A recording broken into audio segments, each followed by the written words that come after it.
가끔 제가 창고형 할인 매장에 갈 때가 있습니다.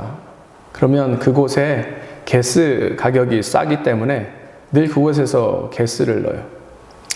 그런데 그곳에 갈 때 저희 아이들이 질문합니다. 특별히 이제 막내가 질문할 때 있는데 뭐라고 질문하냐면 아빠 왜 여기에 가? 이렇게 질문합니다.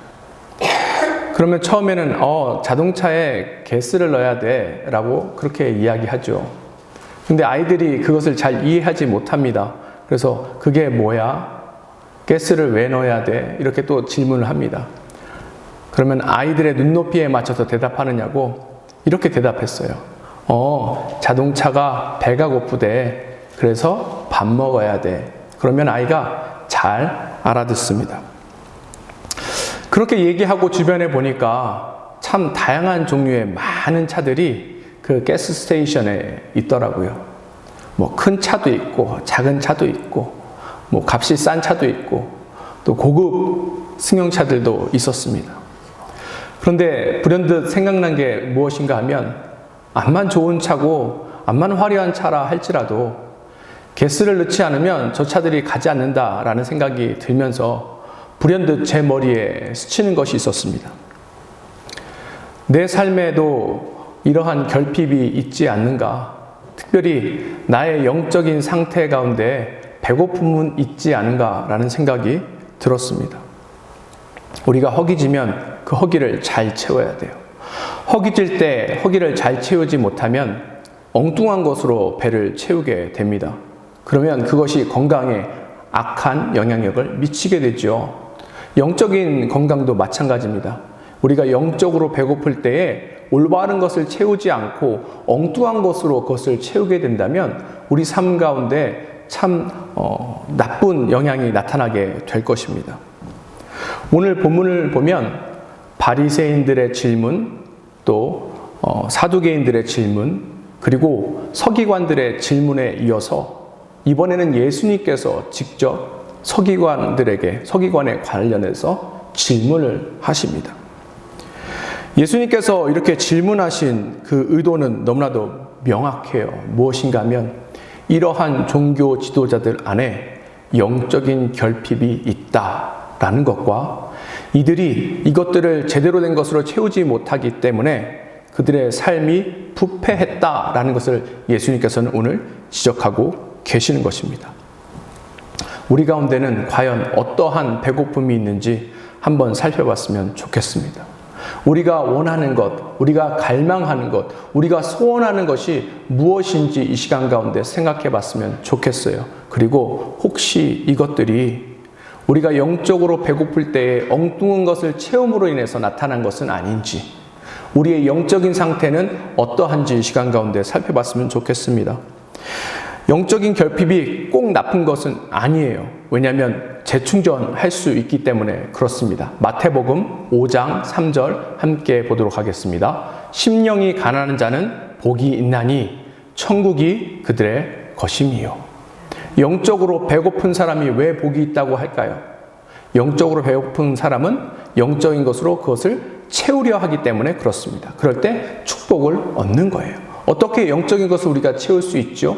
하나님의 말씀으로 채울 수 있는 거예요. 하나님의 말씀을 우리 마음속에 가득 채우게 될 때 하나님께서 우리에게 약속하신 그 풍성한 은혜가 우리 가운데 가득 넘칠 줄 믿습니다. 그래서 이 시간을 통하여서 어떻게 이런 하나님의 말씀을 우리 마음에 채울 수 있을지에 대해서 함께 살펴보기를 원합니다. 첫 번째, 우리는 하나님을 바로 알아야 합니다.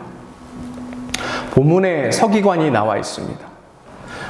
성경에서 서기관의 이미지가 별로 좋지 않게 그려졌기 때문에 서기관이 별로 좋지 않은 사람이다 라고 우리는 인식할지 모릅니다. 하지만 예수님 시대 때 서기관은 굉장히 존경받는 사람들이었어요. 왜냐하면 이들이 했던 잡이 뭐냐면 성경 말씀을 연구하고 또 그것을 가르치는 역할들을 했습니다. 그렇다 보니까 대중들의 입장에서는 서기관들이 존경스러울 수밖에 없어요. 왜요? 늘 하나님 말씀과 가까이 하는 사람들이기 때문에 그렇습니다. 그리고 그들이 알지 못하는 하나님의 놀라우신 그 뜻과 그 모든 것들을 가르쳐주는 사람들이기 때문에 그렇지요. 그러면 하나님 말씀에 관해서 전문가였던 이 서기관들, 그리고 하나님에 관하여 전문가였던 이 서기관들의 삶은 어떠했을까요? 이들의 삶 가운데 은혜가 가득 넘쳤을까요? 이들의 삶이 완벽했을까요? 이들의 삶에 대해서 예수님께서 오늘 하나 질문하시면서 정확하게 잘못된 것을 지적하십니다. 39절 후반부 보도록 하겠습니다. 서기관들을 삼가라. 이게 예수님께서 서기관들을 평가하시는 거예요. 지금 삼가라라는 단어가 있습니다.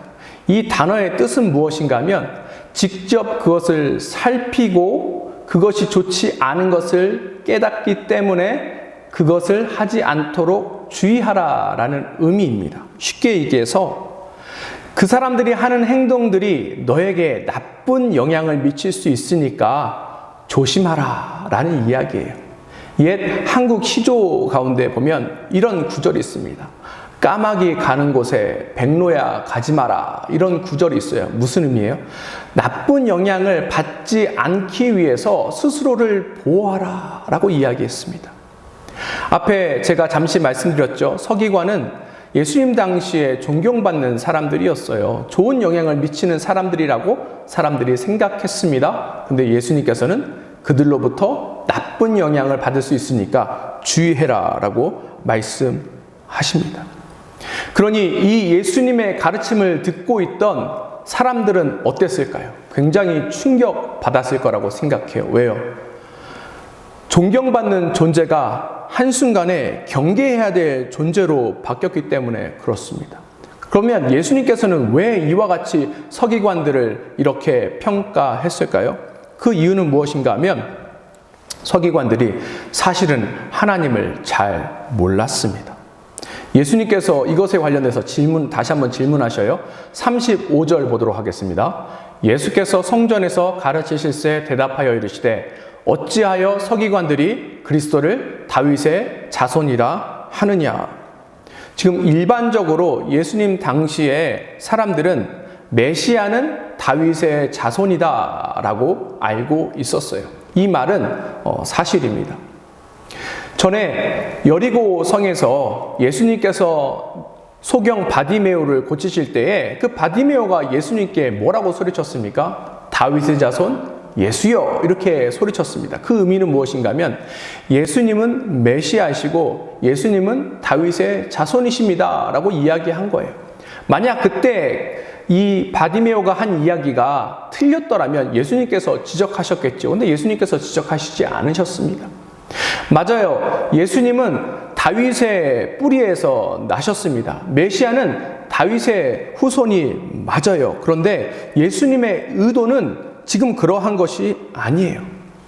예수님께서 이 35절을 통해서 질문하시고자 하시는 것이 무엇인가 하면 메시아에 대한 관점이 어떠하느냐라고 이야기하고 있는 것입니다. 예수님께서 이 질문을 던지시고 곧바로 예수님께서 이 질문에 대해서 대답하십니다. 36절 보도록 하겠습니다. 다윗이 성령에 감동되어 친히 말하되 주께서 내 주께 이르시되 내가 내 원수를 내 발 아래 둘 때까지 내 우편에 앉았으라 하셨도다 하였느니라. 지금 예수님께서 이야기하십니다. 여기 보면 주께서 내 주께 이르시되 이렇게 이야기했어요. 주께서 내 주께 말한다는 의미는 여기 주가 서로 다른 분이라는 걸 알 수 있어요. 앞에 있는 주와 뒤에 있는 주가 다른 주님입니다. 이 말씀은 사실 시편 110편 1절에서 따온 거, 예수님께서 인용하신 말씀입니다. 다윗이 지은 시이죠. 시편 110편 1절 보도록 하겠습니다. 여호와께서 내 주께 말씀하시기를 내가 내 원수들로 내 발판이 되게 하기까지 너는 내 오른쪽에 앉아 있으라 하셨도다. 이 시편 110편 1절을 통해서 앞에 있는 주와 뒤에 있는 주가 어떻게 다른지에 대해서 이제 우리는 명확하게 알고 있습니다. 앞에 있는 주는 누구예요? 하나님이에요. 그렇다면 뒤에 있는 주는 누굽니까? 예수님입니다. 메시아예요. 지금 예수님께서 이야기하시는 것이 무엇인가 하면 예수님, 메시아가 다윗의 후손이라고 주장하지만 어떻게 이 메시아가 다윗의 후손이면 다윗이 이 메시아한테 내 주여라고 호칭할 수 있겠느냐, 부를 수 있겠느냐라고 이야기하고 계시는 것입니다. 즉 예수님께서 지적하시는 것이 무엇인가 하면 서기관들은 이 말씀에 대해서 잘 모른다는 것입니다. 지금 예수님께서 이 서기관들이 말씀을 모른다라고 지적하시는데 예수님께서 왜 이렇게 이야기하셨을까요? 예수님이 많은 사람들 앞에서 서기관들의 그 권위를 떨어뜨리게 하시려고 그렇게 했을까요? 아니에요. 물론 이 앞에 바리새인들, 사두개인들, 그리고 서기관들이 예수님 앞에 질문한 것은 예수님의 권위를 떨어뜨리려고 한 거예요. 반면에 예수님께서 이와 같이 이야기하신 이유는 이들로 하여금 이들 안에 잘못된 것이, 영적으로 잘못된 것이 무엇인지 알게 하셔서 다시금 올바른 길로 돌아오게 하시기 위해서 이야기하시고 계시는 것입니다. 지금 예수님께서 말씀하시는 것은 서기관들의 관점이 잘못되었다는 거예요. 메시아에 대한 관점이 잘못되었다는 거예요. 단순히 다윗의 후손, 이스라엘 왕, 이스라엘이 로마 제국으로부터 독립할 수 있게 도와주는 왕, 여기에 초점을 맞춘 거예요. 메시아의 역할은 사실 이것보다 훨씬 더 큰데 그 역할을 제한해버리고 말았다는 것입니다. 왜 그래요? 하나님 말씀을 잘 몰랐기 때문에 그래요. 하나님의 뜻을 잘 몰랐기 때문에 그렇습니다. 그러니 하나님의 뜻도 모르고 하나님의 말씀을 모르는 사람의 신앙생활은 어떠했을까요? 그들의 삶의 모습은 어떠했을까요? 당연히 하나님의 뜻과는 거리가 있지 않겠습니까? 그래서 예수님께서 백성들에게 서기관들의 그 삶을 지켜보고 주의하고 삼가라 라고 이야기하신 것입니다. 이들은 메시아에 대한 관점이 잘못됐어요. 그러니 눈앞에 그들이 기다리던 메시아이신 예수님께서 나타나셨는데도 불구하고 그 예수님을 온전히 인정하지 않는 것입니다. 그 예수님을 메시아로 받아들이지 않은 거예요. 그렇다면 이 가운데 우리가 질문이 생길 수 있습니다. 이 서기관들은 하나님 말씀을 연구하고 늘 이렇게 봤던 사람이라고 하는데 왜 하나님의 말씀을 잘 알지 못할까요? 잠언서 3장 5절 보도록 하겠습니다. 너는 마음을 다하여 여호와를 신뢰하고 내 명철을 의지하지 말라. 서기관들은 자신의 지혜와 자신의 생각과 또 자신의 주관적인 것을 통하여서 말씀을 바라보고 해석하고 그렇게 나아갔던 것입니다. 그러니 우리에게 중요한 것은 무엇인가 하면 어떤 관점으로 말씀을 보냐가 중요한 거예요. 우리 각 개인에게 말씀이 주어졌습니다. 그렇죠? 우리 모두 다 하나님의 말씀을 들고 있어요. 하나님의 말씀을 하나만 들고 있나요? 아니에요. 집에 성경 몇 권이나 있으세요? 엄청 많으시죠? 곳곳마다 하나님의 말씀이 있어요. 그런데 그 하나님의 말씀을 어떤 자세로 보냐가 굉장히 중요합니다. 우리 성경 가운데 우리가 하이라이트한 구절들이 있을 거예요. 주로 어느 곳에 하이라이트 있습니까? 또 어느 곳은 우리가 외면하는 그런 구절도 분명히 있을 거예요. 우리 교회는 그렇게 하지 않지만 어떤 교회들을 보면 연말연시에 그 새해 말씀 뽑기를 합니다. 그러면 꼭 어떤 사람은 뽑았던 말씀을 다시 집어넣고 새로운 말씀을 뽑으려고 해요. 왜 그래요? 전에 뽑았던 말씀이 마음에 들지 않은 거예요. 자신의 삶에 도움이 되지 않는다라고 생각하는 것입니다. 이러한 자세로 하나님 말씀에 나아가면 하나님께서 주시는 은혜를 우리가 온전히 얻지 못하는 거예요. 우리가 하나님의 뜻을 온전히 알 수 없는 것입니다. 온전히 신앙생활하기 어려운 것이에요. 37절 후반부 보도록 하겠습니다. 많은 사람들이 즐겁게 듣더라. 예수님께서 가르치실 때에 그 주변에 있던 사람들은 다 은혜 받았습니다. 이들은 예수님 말씀에 기쁨을 얻었어요. 왜요? 예수님 말씀이 은혜로워서 그렇습니까? 그렇다면 예수님 말씀에 은혜 못 받는 서기관들, 바리새인들, 사두개인들은 어떻게 설명하죠? 그 차이는 이들의 자세에 있는 거예요. 이들은 말씀을 즐겁게 들었습니다. 기쁨으로 들은 거예요. 이것이 우리에게 필요합니다. 우리가 수많은 말씀들을 들을 기회가 있어요. 우리는 어떤 마음의 자세로 말씀을 듣고 있는지 생각해 봤으면 좋겠습니다. 이것이 우리를 살리는 생명의 말씀이다 라고 생각한다면 우리가 더 집중하고 우리가 더 기쁨으로 올바른 태도로 나아가게 될 거예요. 말씀을 읽을 때도 마찬가지입니다. 디모데후서 3장 16절 보도록 하겠습니다. 모든 성경은 하나님의 감동으로 된 것으로 교훈과 책망과 바르게 함과 의로 교육하기에 유익하니. 이게 성경을 우리가 성경을 봐야 할 목적입니다. 성경은 우리로 하여금 교훈을 주는 거예요. 책망을 주는 거예요. 바르게 하게 하는 거예요. 의로 교육하게 하는 것입니다. 그러니 항상 좋은 말씀만 있을 수 있나요? 아니에요. 왜요? 우리 삶은 완벽하지 않기 때문에 그렇습니다. 우리는 때로 넘어지고 때로 하나님 길과는 너무나도 먼 곳에 있기 때문에 하나님께서는 이 말씀을 통하여서 우리 삶을 조정하시길 원하시는 것입니다. 우리가 이와 같이 바른 자세로 성경을 받아들이고 나면 어떻게 합니까? 디모데후서 3장 17절입니다. 이는 하나님의 사람으로 온전하게 하며 모든 선한 일을 행할 능력을 갖추게 하려 함이라. 그 이후에 우리가 예수 그리스도의 모습을 닮으며 나아갈 수 있는 거예요. 우리가 온전한 사람이 될 수 있는 것입니다. 우리 삶 가운데 하나님의 은혜가 가득 넘치게 되는 것입니다. 그 은혜를 통하여서 세상 가운데 나아갈 수 있는 것입니다. 우리를 통하여 세상이, 우리 주변이 복받게 된다라는 것입니다. 그러니 우리가 하나님 말씀에 나아갈 때에 더 바른 태도, 올바른 태도로 나아갔으면 좋겠습니다. 하나님 말씀에 아멘으로 화답하고 그대로 순종하며 나아갔으면 좋겠습니다. 그럴 때 하나님의 뜻이, 하나님의 은혜가 우리 삶 가운데 가득 넘칠 줄 믿습니다. 두 번째, 우리는 하나님을 신뢰해야 합니다. 우리가 예수님의 삶을 계속해서 살펴보고 있는데 우리가 예수님의 삶을 통해서 배워야 할 부분들이 있어요. 예수님의 삶을 통해서 우리가 기억해야 될 부분이 있습니다. 무엇일까요? 그것은 무엇인가 하면 예수님은 늘 하나님의 뜻에 따라서 행하셨던 분이에요.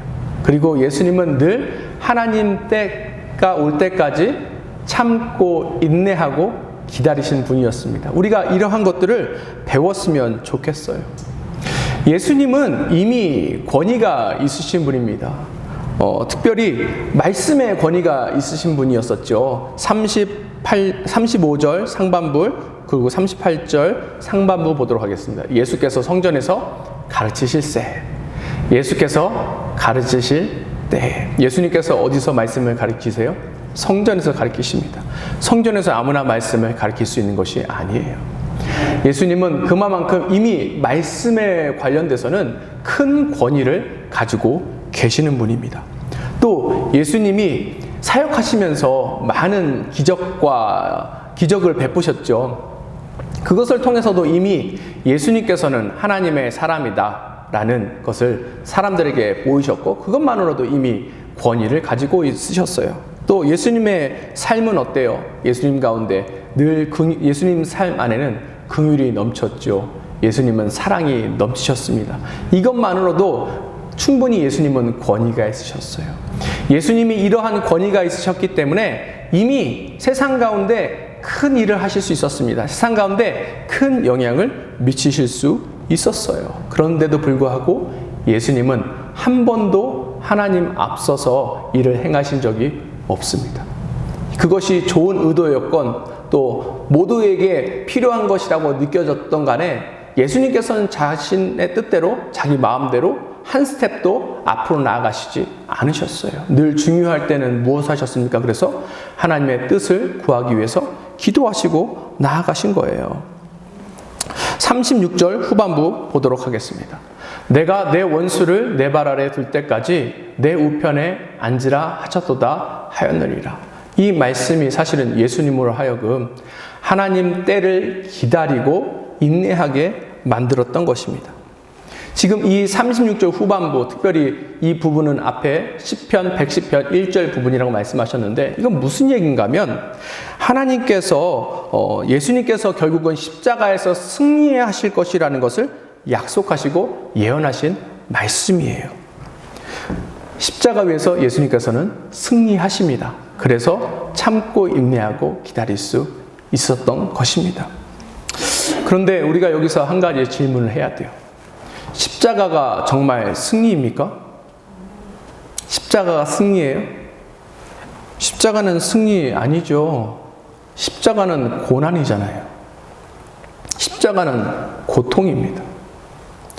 또 십자가는 배신이고, 십자가는 조롱이고, 십자가는 치욕입니다. 그런데 어떻게 십자가가 승리다라고 우리가 이야기할 수 있을까요? 예수님께서 어떻게 이 십자가의 모든 고통을 참고 인내하셨을까요? 다시 한번 말씀드리지만 이 모든 것들을 참고 인내하실 수 있는 것은 바로 이 36절 후반부에 있는 이 말씀 때문에 그런 거예요. 이 말씀을 예수님께서 신뢰하신 것입니다. 왜요? 하나님께서 하신 약속이기 때문에 그래요. 예수님께서 이 말씀을 신뢰하셨기 때문에 끝까지 인내하시고 기다리실 수 있었던 것입니다. 물론 앞에 말씀드린 것처럼 십자가가 고난이에요. 고통이에요. 배신이에요. 조롱이에요. 치욕입니다. 그런데 이 36절 후반부에 이 말씀을 통하여서 하나님께서 주시는 약속은 무엇인가 하면 결국 그럼에도 불구하고 하나님께서 적극적으로 개입하신다는 거예요. 그리고 예수님께서 십자가 위에서 고난당하시지만 분명히 3일 후에 부활하실 것이라는 것입니다.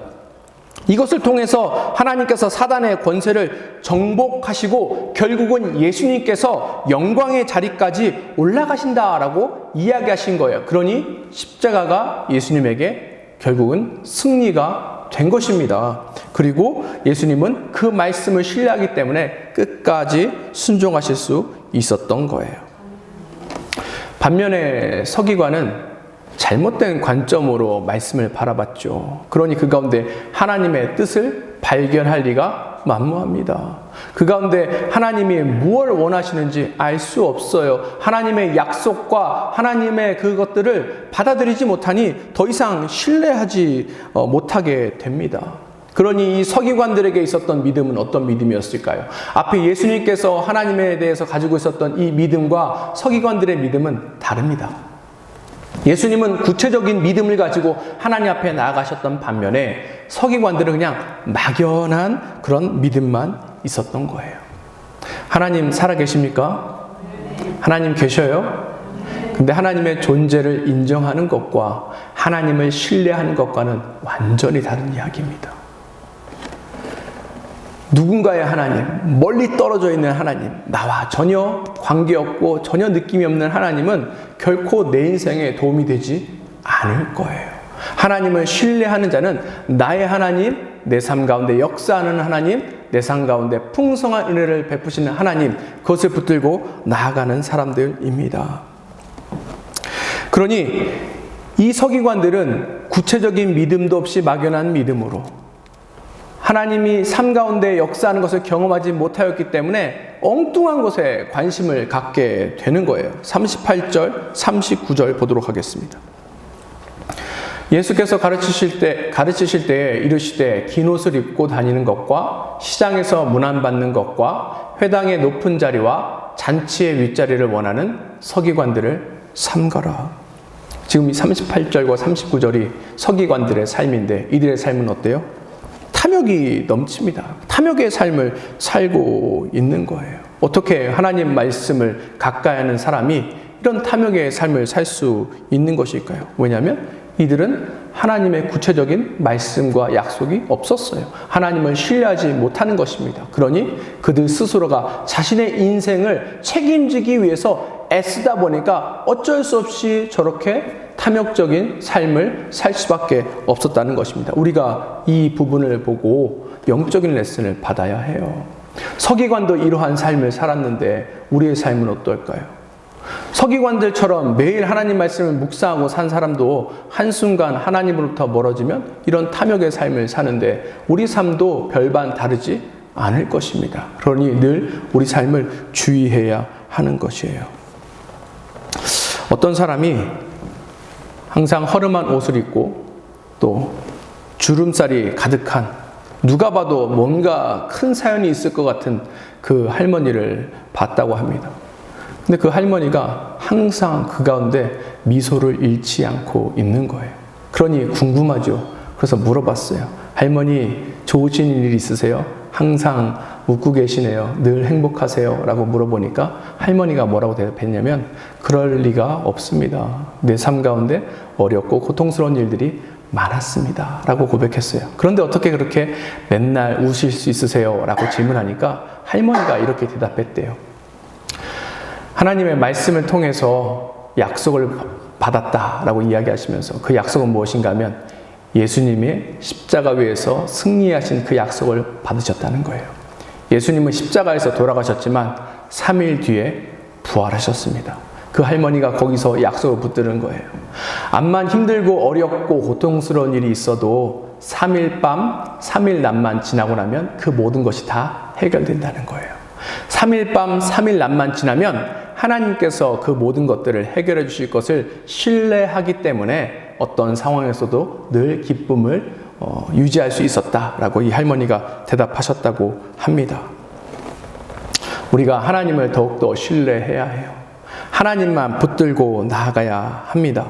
우리의 영적인 에너지는 하나님으로부터 나와요. 특별히 하나님의 말씀을 통해서 우리가 영적인 에너지를 충전하고 나아갈 수 있습니다. 그럴 때 어떤 상황과 환경 가운데서도 우리가 마음을 뺏기지 않는 거예요. 끝까지 하나님 붙들고 나아갈 수 있는 것입니다. 하나님 붙들고 나아가서 인내하고 승리할 수 있는 것입니다. 우리 삶 가운데 어떠한 어려움이 있는지 우리 다시 한번 생각해 봤으면 좋겠어요. 오랫동안 기도했지만 풀리지 않는 것들이 있을 수 있습니다. 우리 가운데 서운하고 원통한 마음이 드는 게 있을 수도 있어요. 그렇다고 우리 삶 가운데 하나님이 역사하시지 않는 것은 아니에요. 하나님의 말씀을 우리가 붙들고 하나님을 신뢰하지 않는다면 이 어렵고 고통스러운 것을 결코 이겨낼 수 없을 것입니다. 우리 주님으로 인하여서 승리했으면 좋겠습니다. 마지막으로 우리는 영적인 양식으로 살아가야 합니다. 우리가 지금까지 서기관들이 부패한 삶을 살게 될 수밖에 없었던 이유에 대해서 살펴봤습니다. 첫 번째는 뭐예요? 이들이 온전히 하나님의 말씀을, 하나님의 뜻을 알지 못했다는 거예요. 그리고 또 두 번째, 온전히 하나님의 말씀, 하나님의 뜻을 알지 못했기 때문에 하나님을 신뢰하지 못했다는 것입니다. 그 결과 이들의 삶은 어떻게 해요? 부정적인 결과를 맺을 수밖에 없어요. 특별히 어떤 부정적인 열매를 맺었는가? 이들의 삶은 명예욕으로 가득했습니다. 그리고 이들의 삶은 탐욕으로 가득했어요. 이런 명예욕, 탐욕은 삶을 망칩니다.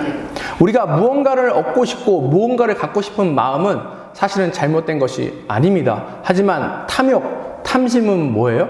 우리 필요 이상의 것을 가지려고 하는 거예요. 우리 필요 이상의 것을 가지려고 하다 보면 결과적으로 다른 사람에게 손해를 끼칠 수밖에 없습니다. 다른 사람의 삶에 부정적인 영향을 미칠 수밖에 없는 거예요. 골로새서 3장 5절 보도록 하겠습니다. 그러므로 땅에 있는 지체를 죽이라. 곧 음란과 부정과 사욕과 악한 정욕과 탐심이니 탐심은 우상 숭배니라. 탐심이 뭐라고요? 우상 숭배예요. 하나님과 전혀 관계없는 삶을 살게 된 것입니다. 지금 예수님께서 이 서기관들의 삶을 보고 뭐라고 이야기하시는 거예요? 지금 너희는 우상 숭배하는 삶을 살고 있다라고 이야기하는 것입니다. 사람은 그 사람의 열매를 통해서 그 사람이 어떠한 사람인지에 대해서 알 수 있습니다. 평소에는 그 사람이 어떤 사람인지 몰라요. 늘 나이스하게 대하고 웃고 좋은 얘기하고 하면 사람들이 그 사람 다 좋은 사람이다 생각할 수 있겠죠. 우리가 신앙생활 할 때도 신앙이 좋은 사람, 믿음이 좋은 사람인 척 하면서 살 수 있습니다. 그런데 그것이 언제 드러나요? 그 사람의 열매를 통해서 드러나는 거예요. 좋은 의도를 했다, 열심히 했다, 헌신해서 이 모든 것을 했다라고 변명할지 모르지만 결국은 열매가 그 사람이 어떤 사람인지에 대해서 이야기해주고 있다라는 사실입니다. 라스베가스에도 그 피트니스 클럽이 많이 있는데 그 피트니스 클럽, 헬스 클럽이 보면은 굉장히 싸죠. 아니 이만큼만 받고 뭐 운영할 수 있나라고 생각하는데 그 피트니스 센터가 어떻게 운영되는 줄 아세요? 그 다니려고 돈을 내고 나오지 않는 사람들의 그 돈으로 운영된다라고 합니다. 그럼 무슨 뜻이에요? 건강을 위해서 좋은 의도와 선한 의도와 좋은 마음을 가지고 하려고 해도 못하는 일이 생긴다는 거예요. 그러니까 그것도 중요하지만 그것보다 더 중요한 것은 무엇인가 하면 결국 열매가 더 중요하다라는 사실입니다. 서기관들처럼 열심히 신앙생활하는 사람이 어디 있습니까? 늘 하나님 말씀을 연구하고 하나님 말씀을 가르쳤던 사람들인데요. 근데 결국 이 사람들이 이와 같이 열심을 내어서 말씀을 보고 종교생활한 이 목적이 뭐예요? 자신의 명예 때문에 그런 거예요. 38절, 39절 보도록 하겠습니다. 예수께서 가르치실 때 이르시되 긴 옷을 입고 다니는 것과 시장에서 문안을 받는 것과 회당의 높은 자리와 잔치의 윗자리를 원하는 서기관들을 삼가라. 지금 예수님께서 서기관들이 좋아하는 것, 원하는 것 네 가지에 대해서 이야기하고 있습니다. 이들이 좋아하고 원하는 것 네 가지가 뭐예요? 38절 다시 보시면 긴 옷 입고 다니는 것입니다. 이게 위험 있고 거룩해 보인다는 거예요. 시장에서 문안 받는 것입니다. 인사받는 걸 좋아한다는 거예요. 39절 다시 볼게요. 회당의 높은 자리에 앉는 것입니다. 높은 포지션에서 이것저것 하기 원하는 거예요. 잔치의 윗자리, 사람들로부터 존경받기 원한다는 것입니다. 다 자신의 명예를 위해서 이 모든 것들을 했다라는 거예요. 또 그것뿐만이 아닙니다. 서기관들은 기도 생활도 열심히 했는데 무엇 때문에 열심히 했을까요? 40절 보도록 하겠습니다. 그들은 과부의 가산을 삼키며 외식으로 길게 기도하는 자니 그 받는 판결이 더욱 중하리라 하시니라. 여기 보세요.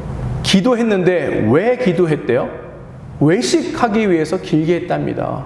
이 외식은 무엇입니까? 과시하는 거예요. 거칠게 하는 것입니다. 남을 의식해서 하는 거예요. 남을 의식해서 길게 기도합니다. 왜 그런가? 이 서기관들은 후원자의 기부금을 받고 살았던 사람들이에요. 그렇죠. 이들의 잡이 말씀을 연구하고 말씀을 가르치는 거니까 후원자가 이들에게 후원금을 많이 줘야 잘 살 수 있는 것입니다. 그런데 어떤 사람들이 이 서기관들에게, 그러니까 사람들이 어떤 서기관들에게 더 많이 후원하겠습니까? 더 영적으로 보이고 더 신실해 보이는 사람에게 더 많이 후원하지 않겠어요? 그러니까 길게 거룩해 보이면서 기도하는 것입니다. 그러니 우리 말씀을 통해서 기억했으면 좋겠어요. 기도가 뭐예요? 기도는 영적인 호흡입니다. 하나님과 교제하고 대화하는 거예요. 때로는 가까운 사이일 때 구구절절히 다 이야기하지 않아도 될 때가 있습니다. 한마디만 해도 네 마음 내 마음, 그죠? 네 마음 내가 알고 내 마음 네가 안다. 그렇게 될 때가 있는 것입니다. 그런데 가끔 우리는 외식하고 거칠게 하느냐고 자꾸 길게 하려는 경우가 있어요. 했던 말도 하고 했던 말도 하고 중언부언하고 그러면서 길게 했으니까 스스로 만족합니다. 다른 사람 앞에서 길게 했으니까 나는 기도하는 사람이야 라고 이야기하기도 합니다.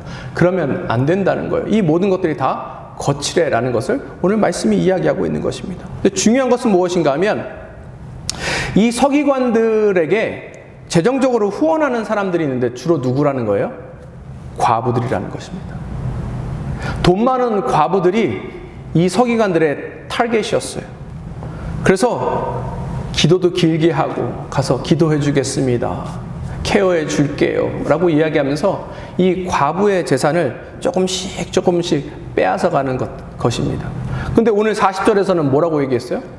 과부의 재산을 삼켜간다. 완전히 다 뺏어간다. 라고 지금 지적하고 있습니다. 보세요. 과부는요, 도와줘야 될 대상이에요. 성경에서 과부는 도와줘야 될 대상이라고 이야기합니다. 그러면 성경을 잘 연구하고 많은 이 서기관들이 과부를 돕지 못할 망정 과부의 재산을 빼앗는다. 이건 말이 안 되는 것이죠. 왜요? 이 가운데는 하나님의 말씀이 없기 때문에 그런 거예요. 하나님을 신뢰하지 않기 때문에 그렇습니다. 그러니 이들 안에는 수많은 욕심과 탐심과 탐욕이 가득 넘치게 되는 것이에요.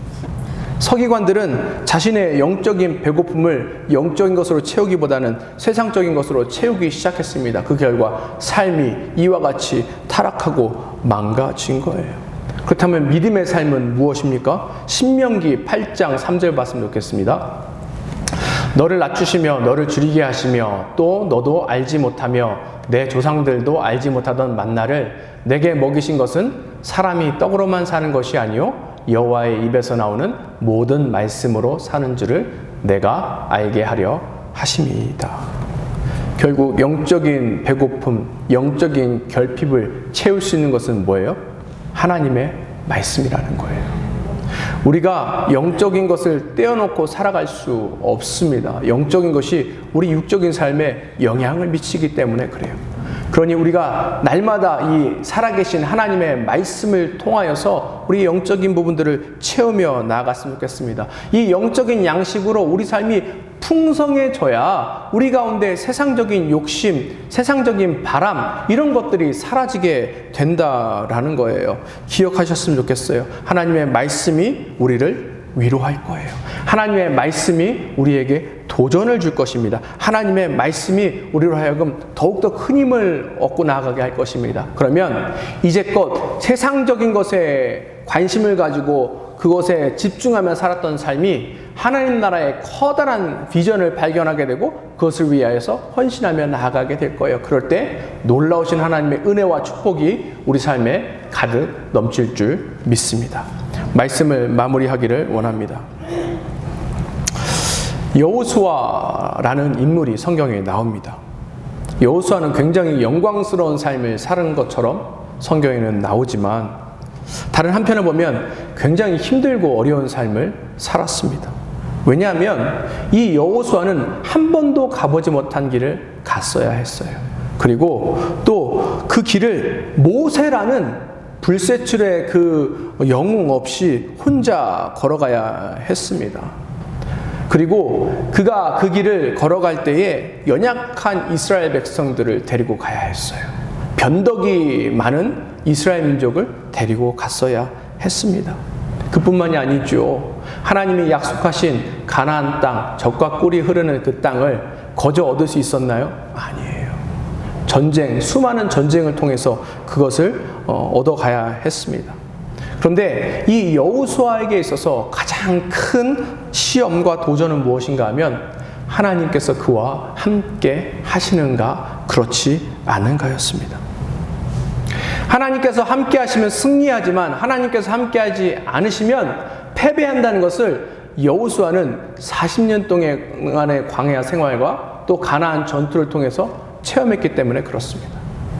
그래서 때때로 이 여호수아는 어디로 갔냐면 길갈이라는 곳을 갔습니다. 이 길갈이라는 지역은 어디냐면 요단강 동편에서 서편으로 건너오자마자 만나는 곳이 바로 이 길갈이라는 곳입니다. 이곳에서는 무슨 일이 있었는가 하면 하나님의 약속을 붙잡고 이 12지파를 상징하는 돌 12개를 놓았던 곳입니다. 또 여리고 전쟁을 앞두고 마음이 힘들었을 때에 하나님의 군대 장관을 통하여서 힘을 얻었던 곳이에요. 그리고 이 길갈에서는 40년 동안 광야 생활하면서 이스라엘이 지키지 못했던 유월절을 처음으로 지켰던 곳입니다. 그리고 하나님의 언약을 다시 한번 기억하기 위해서 할례를 받았던 곳이기도 합니다. 쉽게 얘기해서 이 길갈은 여호수아에게 하나님의 뜻과 하나님의 약속을 다시 한번 확인하고 붙들고 나아가는 자리였다라는 뜻입니다. 영적인 재충전이 이곳에서 이루어졌고 하나님의 말씀을 기억할 수 있고 하나님을 신뢰하며 나아갈 수 있는 곳이 바로 이 길갈이었어요. 이 덕분에 여호수아는 늘 승리하며 나아갈 수 있습니다. 우리 가운데 어떤 상실감이 있는지 모르겠어요. 어떤 실패로 인하여서 감정이 상해 있는지 모르겠습니다. 우리 삶 가운데 괴로움이 넘치고 또 우리 삶이 필요하다라고 느낄 수도 있어요. 아무 일도 일어나지 않기 때문에 아무 긴장도 일어나지 않는 그러한 무료한 상태에 있을 수도 있습니다. 그런데 이것은 우리에게 하나의 사인을 주는 거예요. 뭐예요? 영적인 재충전이 필요하다라는 사인입니다. 우리는 이와 같은 사인을 받을 때에 하나님의 말씀으로 돌아갔으면 좋겠습니다. 하나님 말씀이 우리 삶에 머물 수 있도록 해야 돼요. 하나님의 말씀이 우리를 자극할 것이고 우리에게 도전을 줄 것이고 우리에게 약속을 기억나게 할 것입니다. 하나님의 말씀을 마음에 풍성히 채운 사람은 늘 풍성한 은혜 가운데 나아갈 수 있다는 사실을 기억하며 그렇게 우리가 함께 나아갔으면 좋겠습니다. 기도하겠습니다.